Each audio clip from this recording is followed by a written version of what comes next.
এখানেও কথা বলার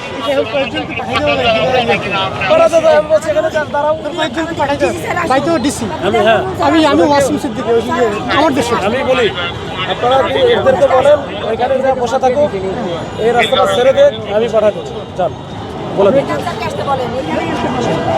দর্শক আপনারা শুনছিলেন ডিসি রমনা যেমনটা তাদেরকে অনুরোধ করলো যে তারা যাতে অবস্থান করে ঠিক জাতীয় জাদুঘরের সামনে যে রাস্তাটি রয়েছে, তারপরও কিন্তু আসলে তারা এখানে আপনারা দেখতে পাচ্ছেন যে শাহবাগে যে অন্যতম ব্যস্ত সড়কটি রয়েছে তার সামনে এইভাবে দাঁড়িয়ে কিন্তু তারা অবস্থান করছে এবং তারা তাদের বিক্ষোভ চালিয়ে যাচ্ছে।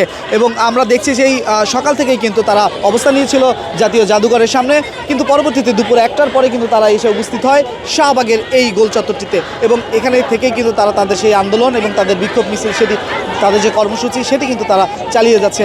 এবং পুলিশ কিন্তু দফায় দফায় তাদেরকে সরিয়ে দেওয়ার চেষ্টা করে, কিন্তু এখন পর্যন্ত কিন্তু তাদেরকে পরিপূর্ণভাবে সরাতে পারেনি। তবে পুলিশের সাথে যারা পুরুষ যারা ছিল এই জায়গাটিতে তারা কিন্তু সরে গিয়েছে, শুধুমাত্র নারী যারা তারাই কিন্তু এখানে রয়েছে এমন অবস্থা কিন্তু আমরা দেখছি।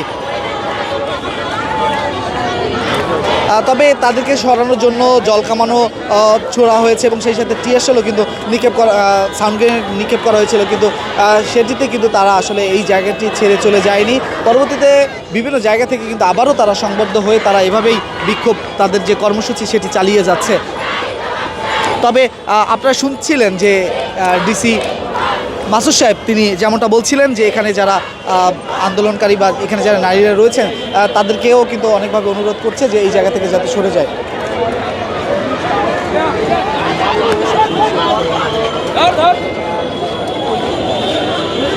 কিন্তু তারা কিন্তু এই জায়গা থেকে সরে যাচ্ছে না, এমন একটা পরিবেশ পরিস্থিতি কিন্তু আমরা দেখছি।